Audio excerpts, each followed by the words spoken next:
So good day, friends. I'm Dr. Bob Hamilton, and I am the host of the Hamilton Review, where kids and culture collide. Thank you for making us part of your day. It means a lot to me. I know that your time is precious, and I thank you for being here. The hour ahead of you is going to be a fascinating time, and I hope that you'll keep tuned because I have special friends calling in from South Africa today.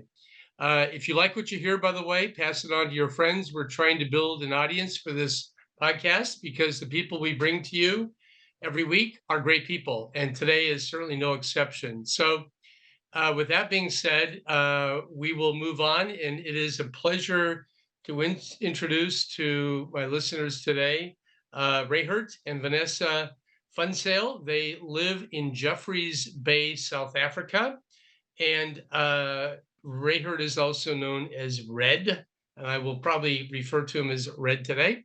And so, Red and Vanessa, thank you so much for joining us today from South Africa. Yeah, Dr. Hamilton, thanks for having us on the show and spending this time with you. We've missed you, our visits, regular visits, but it's good to connect this way. God, it's so wonderful to see your face. Thank you, guys, and likewise, it's wonderful to see you guys. You look great, by the way. I know right now is summer in South Africa, and it's winter here. Although looking out my window here and the blue skies and the warm temperatures here in Santa Monica, you would never know it's winter here. But there, I know it must be pretty warm down there. Is that true? Oh my word, it's extremely warm. Send us some cooler weather. It's humid, it's hot, it's a lot of mosquitoes. It's not a lot of even the ocean breeze is hot. So, but we enjoy it. We work on a tan in between. That's great. Listen, before we get in, I have a lot of questions for you guys. You know that, but before we get going, can you just put people geographically on the map where you guys are actually located? I know you're in Jeffreys Bay, a very famous location for surfers and other people, but tell everyone where that actually is, Red, if you would. Yeah, so South Africa, the bottom of Africa, is a massive continent. So we're way at the bottom, right by the Indian Ocean. So if you go on the map from Cape Town, everyone kind of knows where Cape Town is.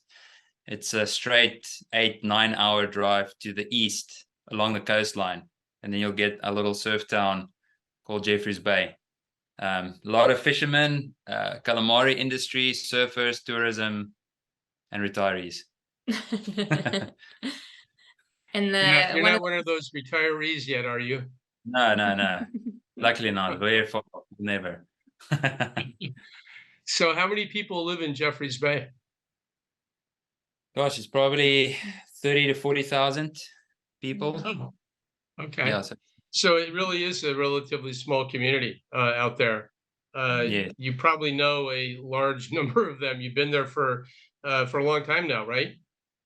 Yeah, we're going on 12 years. 12 years in Jeffreys Bay. I grew up not far from here in George in the Western Cape, so it's 2.5 hours west from Jeffreys. But yeah, it's one of those classic little towns where sometimes if you're in a rush, don't go to the grocery store because you'll see people and you'll get stuck in conversations. But it's lovely as well to have that community space here. Yeah.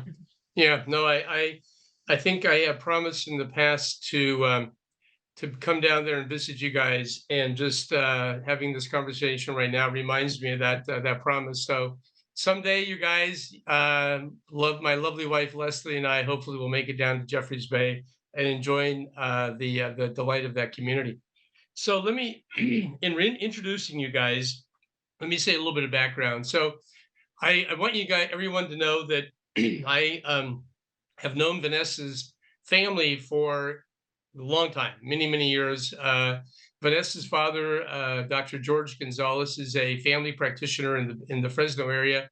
I have known Vanessa really since the time she was a young girl, and we have been family friends and vacationed. And Dr. George has traveled with me different times to Africa, different other places. So we have a wonderful, warm relationship. And I actually met Red at their wedding when they got married. And how many years ago was that you guys married? 13. Yeah, Yeah. July will be 13 years. Wow. Okay. So you guys pretty much went straight to South Africa after you got married. So I met Red, immediately recognized him as being a man of tremendous valor and integrity, really. And that was a beautiful wedding, by the way. I'll never forget that wedding. And you guys are great dancers, by the way. Very jealous of that skill. You learned that from your father, to Vanessa, who's also a very fine dancer, as well as your mother. It's the boss. And what a great, happy wedding that was. Anyway, you guys then went down to South Africa, and Rhett, you founded a organization called Aleph Surf International. We're going to talk about this in a second, but before we get into that, I'm going to turn the mic over to you and have you guys tell a little bit of your background. Rhett, we'll let you go first in terms of your background, how you grew up, and then Vanessa, you can follow your husband. So go for it. Yeah, sure. So born and raised in South Africa. So I was born in 19th May 1983, and actually north of the country. South Africa is about the size of Texas, but it's a very diverse country and a space that it houses a lot of different cultures and languages and people groups. So it's my family background comes from the Netherlands and a little bit of Germany, but I mean it traces back to the early 1700s. So it's really been a long lineage of, especially the Van Zyl family. They've been here for a very, very long time. So when I want to go back to Europe, they say like, no, you're African. Like you can't come back. So I have the passport, I have the documents. This continent is ingrained in me. And I'm very fortunate for that, because it lends itself to amazing lessons in life and diversity. And like Vanessa shared earlier, like sometimes we have power outages for long periods of time, or we have water crisis, or we have things. So this country teaches you the beauty of life in the moment, at the same time resilience, because nothing is for certain. There's no security here. There's definitely just taking things as it comes, and you have to be adaptable and versatile.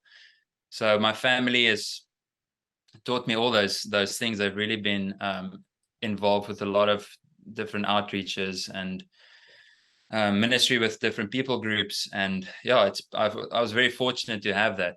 I mean, I remember my parents picking up also children from the street and taking to our house and having them shower in our bathroom and giving them meals. And we went on different camps together. So it was very fortunate to have had that and to travel a lot with them. So South Africa is, a lot of people know the history of it. It's not just the recent history. You should look a lot further into it. But the space in itself lends itself to grow you a lot as a person. And I'm thankful for it. And for Vanessa as well, it was a big transition and move. It's a place like no other. And I always joke, if you can make it in South Africa, you can make it anywhere. Just because of the grit that it teaches you, and there's always hope, or you have to hope in a better outcome. You know, you can get disappointed, but at the same time, natural beauty wise, people here, they get to know you. You can greet strangers on the street. You can have conversations. Nothing is out of the ordinary. So I'm very thankful for it, and a very outdoor lifestyle, very clean life that we get to live here. But it has its pros and cons. So I was happy. I love it, and I wanted to bring my wife into this, and I'm very thankful that she's joined me here. It's not been an easy journey for her as well, but I know that it's been part of her life story as well. You know, that's added to it. Yeah. So no, I know. I think about you, Vanessa, a lot, and I think about the transition that you have made by choosing really to go to a completely different culture. I mean, you grew up in the San Joaquin Valley. You grew up in Fresno, and I can't imagine that what you're living now is first of all, you're living on the ocean, number one, and just the radical difference between your life as a kid and your life as a young woman. Yeah, it definitely is a drastic difference. South Africa actually was an easier landing than I would say Uganda or Rwanda. I had the privilege of working in East Africa before I moved here. So I think God was helping me transition. I think the hardest thing was moving into more of a permanence and not going back home.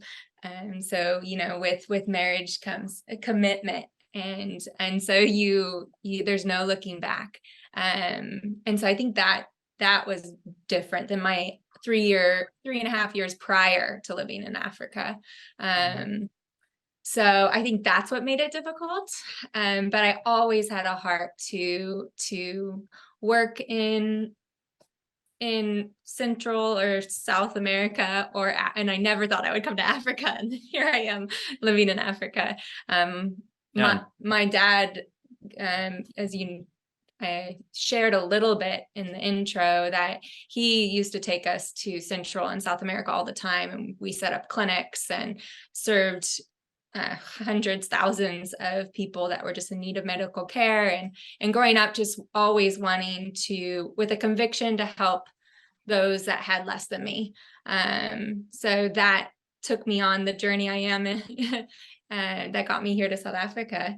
So yeah, and I've got to commend her as well, because Afrikaans is my first language, it's not English. So I've had to really up my game in speaking and communicating, and also for her to come into a different language culture as well. Yeah, there's all these different nuances that you have to get used to. Luckily, it's a big thing. I mean, Vanessa, tell us a little bit about you were a kid growing up in Fresno, California, and tell us a little bit about your background in that regard. Fresno's amazing. That's pretty rad. That's cool. Fresno was a wonderful place to grow up. The family culture, the church, the community that I was raised in, I wish for everyone. I always tell people that if you want like a good family upbringing, move to the Valley. It just really was such a blessing to me. And I still, when I come home, I just want to be in Fresno. I just know where everything is. It's huge. I mean, it's over 500,000 people, but it feels like a small town still. It has the warmth of a small town. And so I really treasured that time of my life. But when I was 18, I was out of there. I wanted to spread my wings and I wanted to fly. And I moved to Santa Monica. And I very much, I remember that time very well. This was after your mom and dad had moved from Santa Monica to Fresno. So I remember when you came back for a period, I think it was a year or so. Yeah. I think they always brought us down to visit your family, and obviously we're all very close. And I always just had this dream to kind of live that bit of their lives there. And lucky for me, had the opportunity to. I went to fashion school in downtown LA, so I just commuted from Santa Monica, and it was a wonderful time of my life. I loved it. Yeah, even that first part when we started seeing each other, I didn't get to go to Fresno first. You took me to Santa Monica on that Malibu drive first. Like that was. I definitely have a romance with Santa Monica. Yeah, no. So how did you remind me of how the two of you met? Because I know, Vanessa, after you finished your fashion school here in LA, somehow you were in Uganda, you were in the middle of Africa. But how did the two of you end up finding each other? Well, I did have a short stint of my life that I went for a year to Azusa Pacific when I was trying to figure out, what I wanted to do, what I wanted to study. And a good friend of mine, I made a really good guy friend at Azusa Pacific. And 4 years later, he ended up traveling through South Africa and doing his last year there and serving, and met Red and became really good friends with him. And this was in George, South Africa. He ended up getting in contact with me. It was 4 years after meeting him. He said he was living in South Africa. He heard I was in Rwanda at the time. And he was asking me if I would help him start a business because he was interested in helping marginalized women, which is what I was doing. And so connected me to this guy, and I was like, my roommate, you would really like. I think if you met him, you would marry him. And I just laughed it off, didn't think anything of it. And then I think it was a couple months later, I had another friend I was working for Invisible Children at the time, and he was going on a surf trip from Uganda down to South Africa. And when he came back from that surf trip, he said he met this amazing guy, and if I met him, I would marry him. Same person. And then he told me his name, and I was like, oh my gosh, you're the second person that's told me that. And then I got interested, and but I still did not think anything of it. The Lord had me working for about 3 years already. And yeah, that was 2008 when this was happening. Yeah. And in 2009 is when I went to my first ever trip to the States. This is only, mind you, the only second time I've ever flown in my life. And I got invited to speak at an event in California. But before that weekend, Jeff picked me up from the airport and he took me to David, who was at this campsite in, where was it, Julian? Close to Julian. Yeah. Mount Laguna by San Diego. So Vanessa was at the same camping group that I was going to connect with or stay with. So it was just a meeting of worlds. It was a meet cute. Yeah. So we always say. So Vanessa, you heard about Red twice, okay? And there's that saying, in the mouth of one or two witnesses, so be it. And then you actually met in Julian, California. Yeah. Definitely. Random. Camping. And apple pie. So when you met Red, did you kind of go, "Oh, you're the guy I've been hearing about"? Yep, that's exactly how it went. I was like, "You're the guy." It's true. and then he had me. I mean, it was over. I was like, "Okay, God, if this isn't the man you created for me, I don't know who is." And I was hoping he was thinking the same thing. No, it was, because 7 months later we got married. So yeah. we didn't wait too long. I think both of us were in a state of our lives, or a stage, I would say, where we were both really passionate about what we were doing and this path of life that we were setting out individually. But then somehow there's not a lot of people that can live this type of life with you. And so when I met her, I haven't met a lot of women that's willing to leave family and go to a foreign country, and especially like not even living in a village in Uganda. So that really intrigued me, like her character, it's not just what she says, it's what she's doing. And that's the kind of stuff that really pulled us together. And that was our big conversations. Like, what do we want to do with our life? Like, what do you see in your future? And it was very much aligned. And so we really felt that coming together, like your territory enlarges, like your capacity enlarges. So it was, we didn't wait around. We were both we both just go for it. It's like, we'll figure out the details later, but I think there's a blessing in that as well. Yeah. Well, I think that there is something to be said when you finally meet the person that is going to be that one in your life. Long eternal engagements can sometimes not be that fruitful. Sometimes it's like, okay, this is the one. It's very clear. And it sounds to me like when you guys finally met in Julian, California. I know Julian. It's a tiny place, you guys. They grow a lot of apples out there, down there. And the fact that you guys met after hearing about each other, in Africa is, I think, such a random thing. That's very cute. Well, listen, we're going to take a 1-minute break right now. We're going to come back, and I want to get into the kind of the nuts and bolts of what you guys are doing over there. I want to talk about Aleph Surf International. Also, Vanessa, I want to talk to you about some of the work that you've done in terms of the working with some of these marginalized women. So, friends, don't go away. We're having an interesting conversation with Rehgert and Vanessa van Zyl, and we will be right back. The Hamilton Review podcast is brought to you by Hamilton Babies, 9 kid-friendly products designed for the little loves in your life. Find them at hamiltonbabies.com or amazon.com.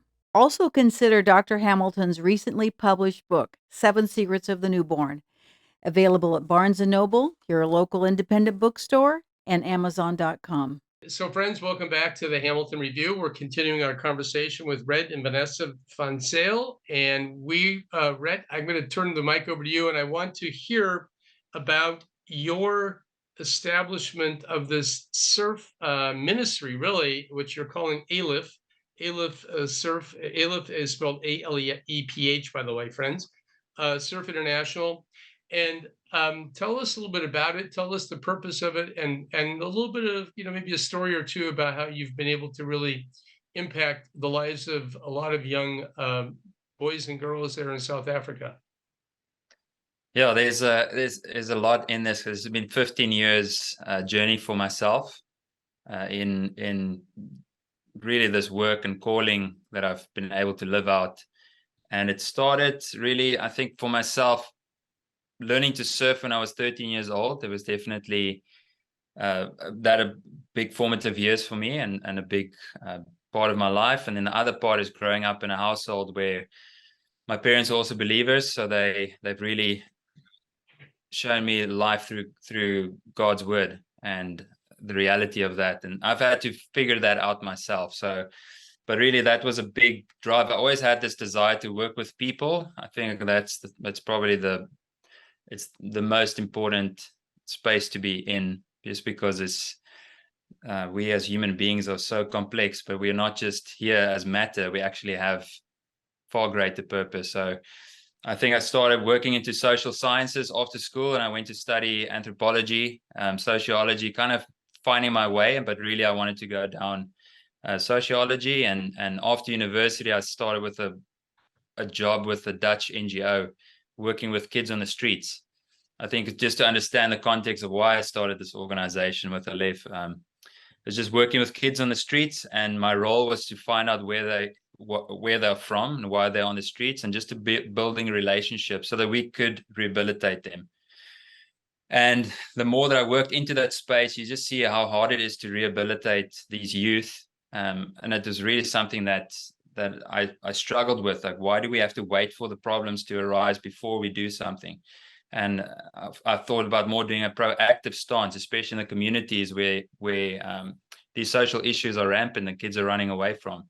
And they would be as young as 7, 8-year-olds, up to 18-year-old kids on the street. So, and it's also different cultures and different languages that you work with these youth. So when you're not going to get the children to sit around a table and talk about their feelings or about their history or any of the things and get them engaging. It's through, I found, like activities that you really start to open up.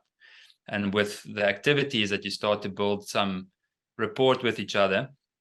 And at that stage, there was other sports being done, but not really something like surfing. So surfing was the medium that I chose, just because it is, it's something that really opens up people very quick. And it's something that's very, it's hard to explain, but it's a feeling. Like, surfing is a feeling. And so introducing that to these youth, oftentimes we couldn't even swim. So there was a very quick relationship and trust that had to be built there, because I had to take them to the swimming pools to teach them how to swim and then get them to the ocean. And from there on, it really grew into a space like, well, my intention is for you not to drown. So I want you to be safe, and I want you to have fun and to be a success in this. But then that turns into, like, in the same way, I'm here to show you in life, I want your life to be a success. I want you to be independent. I want you to be able to build something and make something of yourself. So that was the driver on how it started, with choosing surfing and the type of youth that I was working with. And then, of course, you have to give it a name. Like, what is it? Because it really encapsulates what it's about, is the name of your organization or ministry. And I chose with Aleph, which is the first letter of the Hebrew alphabet, because if you look at it, it's the first letter, and then all the other ones are built upon it. And amazing with Hebrew, I mean, you probably know this yourself, is meaning in a meaning in a meaning. Like, it's not just one thing. And so in this regard, we took Aleph as a form of a foundation and everything else. And so in the same way, it's the beginning, and it's a beginning of a new chapter for the lives of youth, or for people, and hopefully everything else that's built upon it. And we see it as well, like, as in many ways, it's is with God saying, or Jesus saying also, like, I'm the Aleph and the Taf, or I'm the beginning and the end. It's like there's a start and there's an end to this. And we wanted it to be in that space where we're helping lay the foundation and the blocks of it. And then, so the name, and then from there, we started with the slogan of it, which is restoration through recreation. Because really everything that we want to do as an organization entails restoration. So it's a redemption and the restoration of communities, of individuals, of environment, of livelihoods, and however big or small we can do that. And the more that we found is because it's in the recreation, the activities that we're doing, that we can find these restorative work.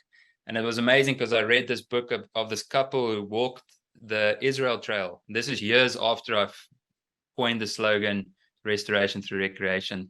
They talked about the nefesh, which is the soul of a spirit. This is the absolute like essence of a person. This is your being, like you as a person, your nefesh.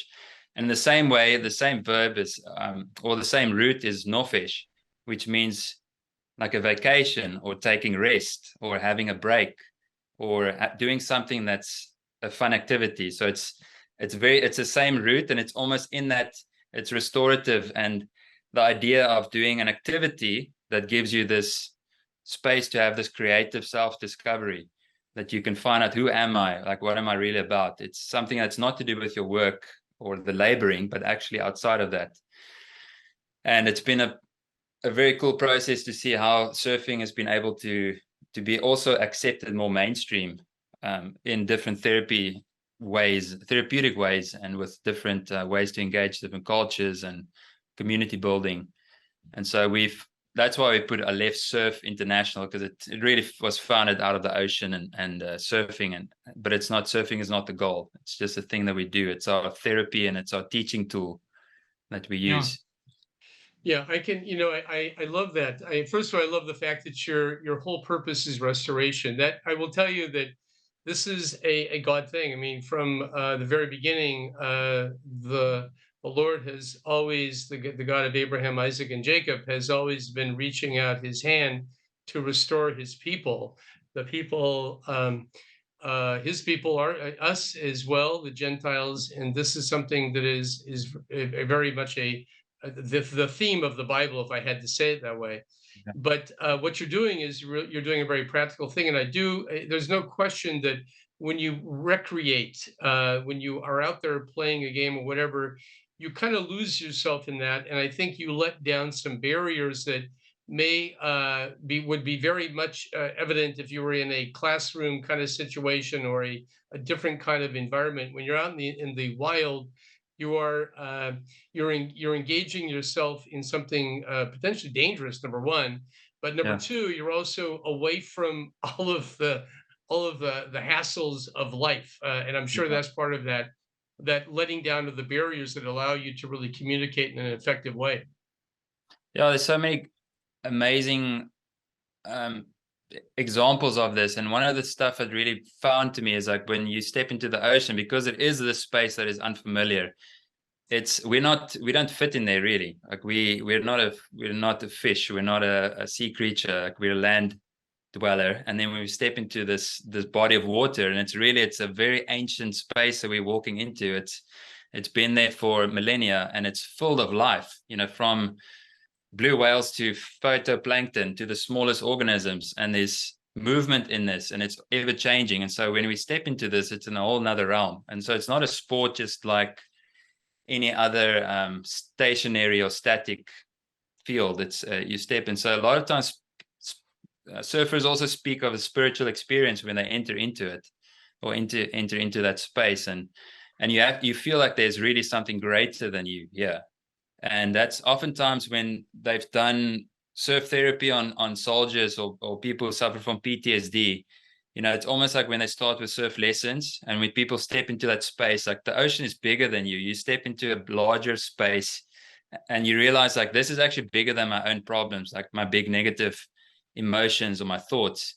And so you start to let go of things, and you have to you can't fight the ocean. You can only submit to it, or you can only like relinquish some control. So that's why the the effects of what it releases. So surfing releases also all these chemical, it's like dopamine and serotonin and endorphins when you're busy doing it. And so it has a very natural high. That's why they talk about the stoke, or the only a surfer knows the feeling. It's very much a release of it, and it helps to de-stress and to deal with anxiety. And so that's, you always come out feeling actually better. Because a lot of the kids come from extremely stressful homes, or they're living on the streets. So yeah, it's two different ways that we've seen now with surfing, because one group that we've worked with is really youth from very violent and abusive households and communities, and the other side are kids who are neurodivergent, who are autistic or Down syndrome or whichever condition. But the two different ways that they engage with it, because it both has a stimulus, and then how you engage with it, and then your outcome with it. And so, for instance, the kids who are from these violent communities that we work with, they oftentimes don't know how to engage with emotions, or how to express their feelings, what they're going through. And so when you do surfing, it releases happiness, joy, there's elation, but at the same time is also sometimes fear, anxiety when the waves are bigger than you, when you're outside of your scope of skill. And so you start to deal with that. Like, how did you feel about that? How did this start to how do you verbalize what you're going through? And so that's been a way of unlocking, because a lot of times, like, these kids have got these major walls built around them. And so with surfing is a way that you can start to break that down, and not to be overcome by the fear, but to start to cope with it. Yeah, can you give us, like, I know you've been doing this for a long time, so you've worked with probably hundreds of young kids. Can you give us maybe a couple maybe testimonials, examples of kids who've come through your program, and what's happened to these guys? Are you making progress in that goal of restoration?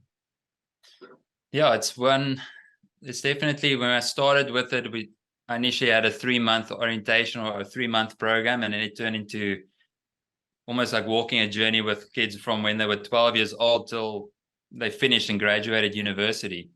So we've had some university graduates over the time that we've been able to invest in, because it's also one of our key focuses, education scholarships. And so that way you really track over them over a long period of time.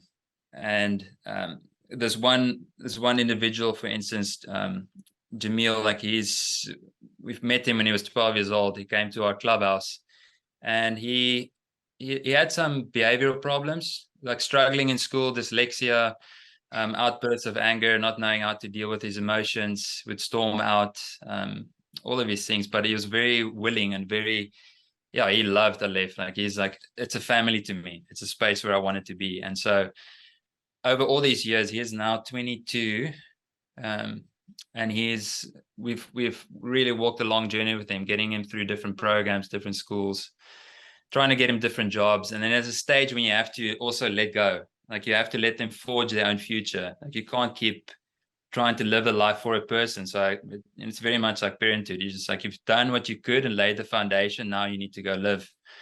And with Jamil now, after coming back to Jeffreys Bay, and he worked with us for a little bit, he's come back and started his own organization, his own ministry, working with the kids in his community.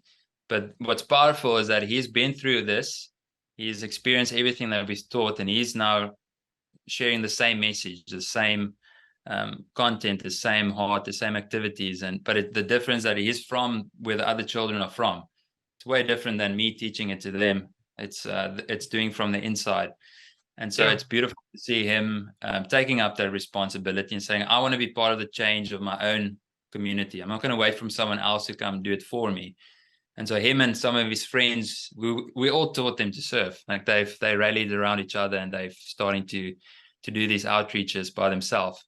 So we're really proud of that, and to see someone coming to their own. And then there's some of the students, they've gone on to marry and have good families. Some are taking up responsible jobs.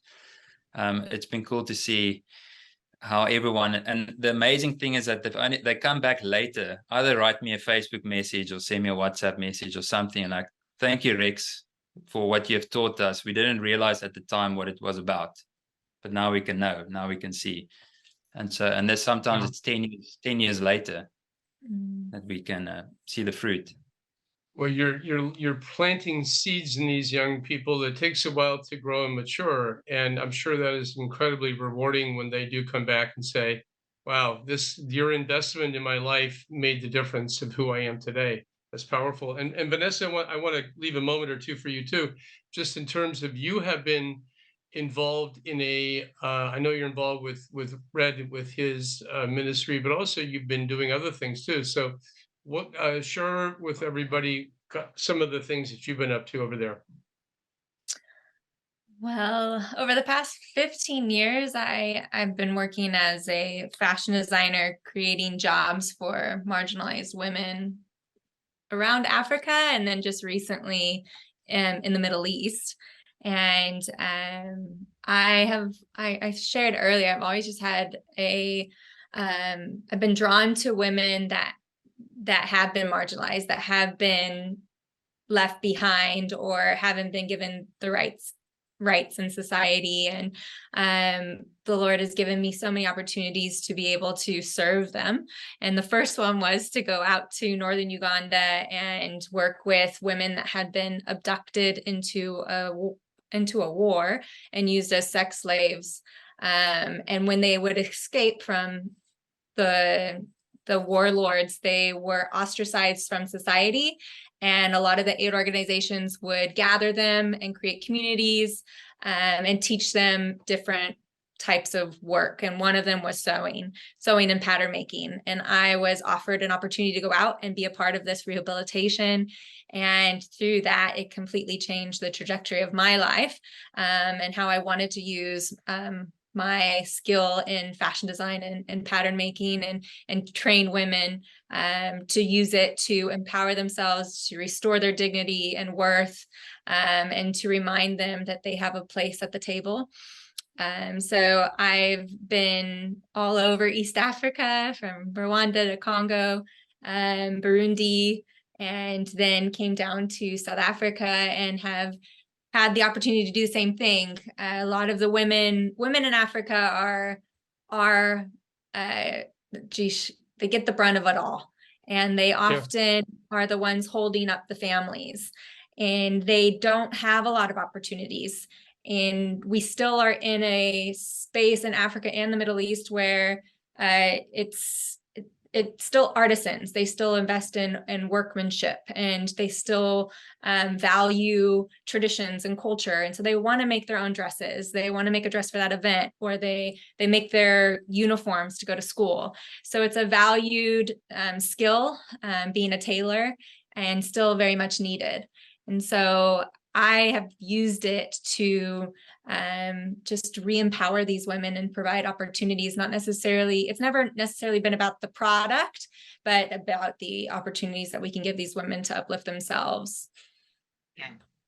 No, I've been to Africa, as you know, many times, and there's no question that the women they're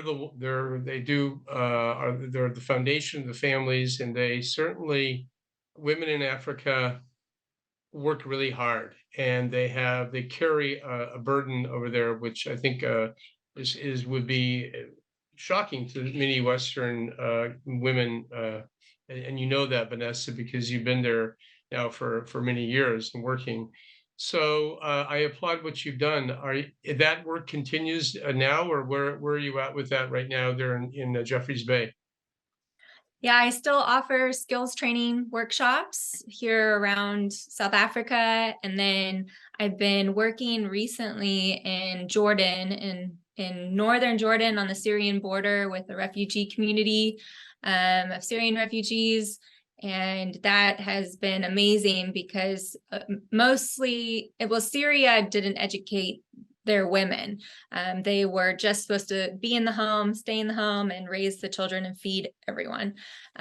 So when they were moved, they found themselves in Jordan, and this is a place where they were allowed to work. They were allowed to learn a trade, but they didn't know what to do. And so there's a group of people that are teaching different skills, such as carpentry and sewing. And one of my friends invited me over to help out a couple of families to get on their feet, because many of the women, not the ones I worked with, they do lose their husbands and their sons, and they are the vital source of income coming into the house. And so it was a rewarding work, and I'm still working with that group of people. I'll be going back out in April to help just further their skills. Back to, are you working in Amman, Jordan, or where do you actually work there?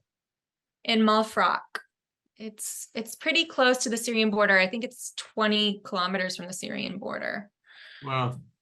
Yeah. Well, we're talking now a short time after that devastating earthquake in both Turkey and Syria, really, because the northern Syria, as you know, was equally impacted by that earthquake. I'm sure that will even impact what you're doing there. You guys, I want to finish off our conversation. Rhett, I know that you have a real love for Israel, and I know that isn't directly related to your Aleph Surf International, but I'd just like to pick your brain a little bit about your thoughts about that. And you are very you've been to Israel, I think, several times, and your overall sense of your involvement. I guess I would maybe ask you why that fidelity toward Israel and the Jewish people. So maybe start with that. Yeah, it's definitely, it ties into our work. Actually, one of our arms of what we do as an organization is we call it experiences, and we take people to Israel. Because it's not a tour to Israel. You have to go there to experience it for yourself, because the story of Israel is about restoration. It's all about God's promise and him keeping the promise. And also, when people ask me, how do you know God is real? I show them, look at Israel. Like, there's no way in human capacity or endeavor that could have happened the way that it did. And so we want to tangibly let people see it and experience it. And it's a picture of God's faithfulness to people, because it's all about, he said, it's never about what you have done, it's about me and what I want to do through you. And so when we take people to Israel, it's always a part that we can show them the past, the present, the future. It's ever changing. And so we try to go every 2 years if we can, and recently we'll do another tour next year, or this year in November we'll take another group out. But it really ties in with about the place, and it's if you read the Bible, it's where God says, I love it. It's a city that Jerusalem I've chosen for myself. It is my space. You go there and you're fascinated, because it's like, why didn't you choose God? Why didn't you choose Fiji or Hawaii or something? You chose that space, but it's really the central focus of all of the nations.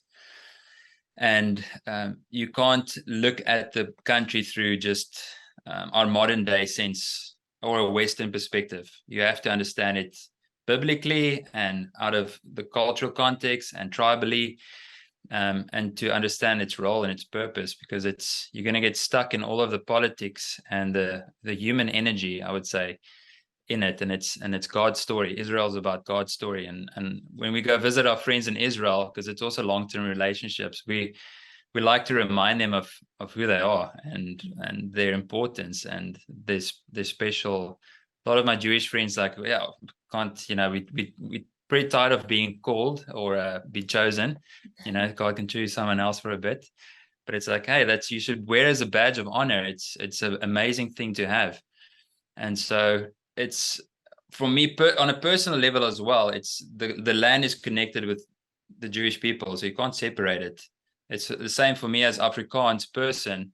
My whole heritage, my culture, my language, my traditions is tied up in South Africa.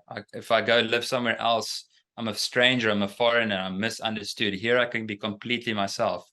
And it's the same for Jewish people, like in Israel. And so there is an importance on the right to the land and right to existence and the right to be in that space.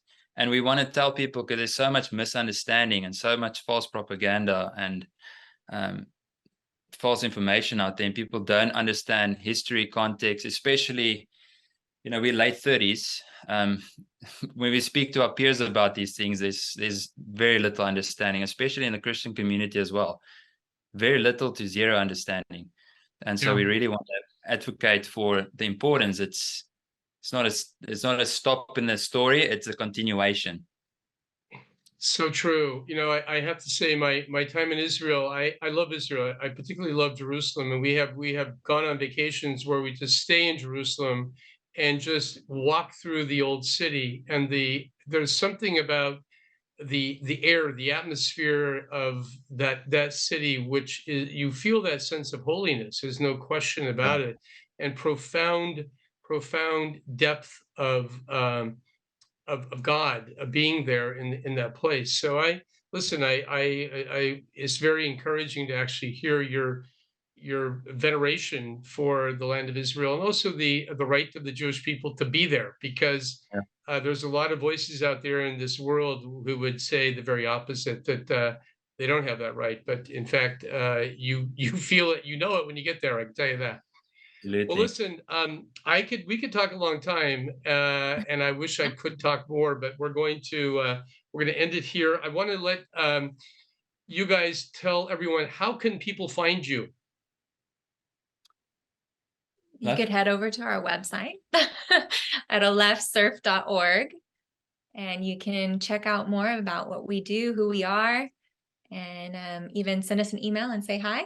It's the email is info@alephsurf.org, and you'll see on the website as well. I mean, we don't just do surfing; we really do an array. We really focus on investing in education and scholarships. We do relief work. So when there's natural disasters or things, and people need help in a trying time, we're there. We want to be assistance for them. So there's from time to time special projects that we launch and that we want people to engage with, whether there's cyclones or riots or natural disasters that take place. So just keep our social media, also on Instagram, Aleph Surf, ALEPH Surf, and the same with the website, alephsurf.org.